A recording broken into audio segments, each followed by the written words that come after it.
ದಿನದಿಂದ ದಿನಕ್ಕೆ ಏರ್ತಾ ಇರುವ ಬಿಸಿಲಿನ ತಾಪಕ್ಕೆ ನದಿಯಲ್ಲಿ ನೀರು ಬತ್ತಿ ಹೋಗ್ತಾ ಇದೆ. ಬಾವಿಯಲ್ಲಿ ನೀರು ತಳ ಸೇರಿದೆ. ಕೆರೆ ಕುಂಟೆಗಳಲ್ಲಿ ನೀರು ಇಂಗಿ ಹೋಗಿದೆ. ಭೂಮಿಯ ಮೇಲಿರುವ ನೀರಿನ ಮೂಲಗಳು ಎಲ್ಲ ಬರಿದಾಗ್ತಾ ಇದ್ರೆ ಸಮುದ್ರ ಮಟ್ಟದಿಂದ 1000 ಅಡಿ ಎತ್ತರದಲ್ಲಿರುವ ನರಹರಿ ಬೆಟ್ಟದ ಮೇಲಿರುವ ತೀರ್ಥಕೂಪಗಳು ಮಾತ್ರ ಶುದ್ಧ ಜಲದಿಂದ ಸಮೃದ್ಧಗೊಂಡಿದೆ. ಇದು ಪ್ರಕೃತಿಯಲ್ಲಿನ ವಿಸ್ಮಯಕ್ಕೆ ಕೈಗನ್ನಡಿಯಾಗಿದೆ.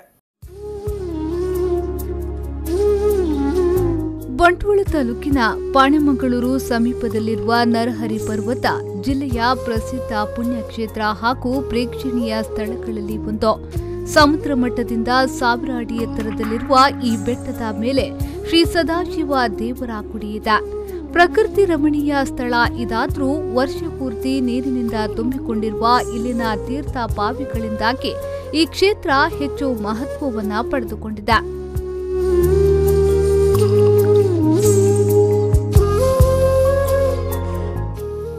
ಬೇಸಿಗೆ ಬರುತ್ತಿದ್ದಂತೆಯೇ ಭೂಮಿಯ ಮೇಲಿರುವ ನೀರಿನ ಆಶ್ರಯ ತಾಣಗಳಾದ ನದಿ, ಕೆರೆ, ಬಾವಿ, ಕೊಳವೆ ಬಾವಿಗಳು ಬತ್ತಿ ಹೋಗುತ್ತಿರುವುದನ್ನ ನಾವು ಕಾಣುತ್ತೇವೆ. ಆದರೆ ಎತ್ತರದ ಪರ್ವತದಲ್ಲಿ ಕರ್ಗಲ್ಲು ಬಂಡೆಯ ಮೇಲೆ ಇರುವ ತೀರ್ಥ ಬಾವಿಗಳಲ್ಲಿ ವರ್ಷ ಪೂರ್ತಿ ನೀರು ತುಂಬಿಕೊಂಡಿರುವುದು ಇಲ್ಲಿನ ವಿಶೇಷತೆ. ಪ್ರತಿ ವರ್ಷ ಆಟಿ ಅಮಾವಾಸ್ಯೆ ಹಾಗೂ ಸೋಣ ಅಮಾವಾಸ್ಯೆಯ ದಿನ ಇಲ್ಲಿ ತೀರ್ಥಸ್ನಾನ ನಡೆಯುತ್ತದೆ. ಸಹಸ್ರಾರು ಮಂದಿ ಭಕ್ತರು ಇಲ್ಲಿ ತೀರ್ಥಸ್ನಾನ ಮಾಡುತ್ತಾರೆ. ಆ ಸಂದರ್ಭದಲ್ಲಿ ಇರುವ ನೀರಿನ ಮಟ್ಟವೇ ಬೇಸಿಗೆ ಪೂರ್ತಿ ಕಾಯ್ದುಕೊಂಡಿರುವುದು ನಿಜಕ್ಕೂ ಅಚ್ಚರಿ.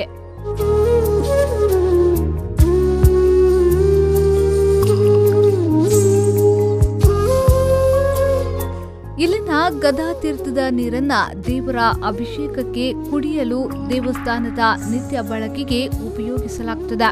ಈಗ ದೇವಸ್ಥಾನದ ಜೀರ್ಣೋದ್ಧಾರ ಕಾರ್ಯ ನಡೆಯುತ್ತಿದ್ದು ಅದಕ್ಕೂ ಇದೇ ಗದಾತೀರ್ಥದ ನೀರನ್ನ ಬಳಕೆ ಮಾಡಲಾಗುತ್ತದೆ. ಎಷ್ಟೇ ನೀರು ತೆಗೆದರೂ ಒಂದೇ ಮಟ್ಟದಲ್ಲಿ ಈ ಬಾವಿಯಲ್ಲಿ ನೀರಿರುತ್ತದೆ. ಶಂಖಾಕೃತಿಯ ಬಾವಿ 40 ಅಡಿ ಆಳವಿದೆ. ಪದ್ಮಾಕೃತಿಯ ಬಾವಿ 30 ಅಡಿ ಆಳವಿದೆ. ಗದಾಕೃತಿಯ ಬಾವಿ 25 ಅಡಿ ಆಳವಿದ್ರೆ ಚಕ್ರಾಕೃತಿಯ ಬಾವಿ 15 ಅಡಿ ಆಳವಿದೆ. ಬೇಸಿಗೆಯಲ್ಲೂ 4 ಬಾವಿಗಳಲ್ಲಿ ಒಂದೇ ಅಂತರದಲ್ಲಿ ನೀರು ತುಂಬಿಕೊಂಡಿದೆ. ವರ್ಷಕ್ಕೆ 1 ಬಾರಿ ಬಾವಿಯ ನೀರಿಂಗಿಸಿ ಕಸ ಕಡ್ಡಿ ತರಗೆಲೆಗಳನ್ನ ತೆಗೆದು ಸ್ವಚ್ಛಗೊಳಿಸಲಾಗುತ್ತದೆ.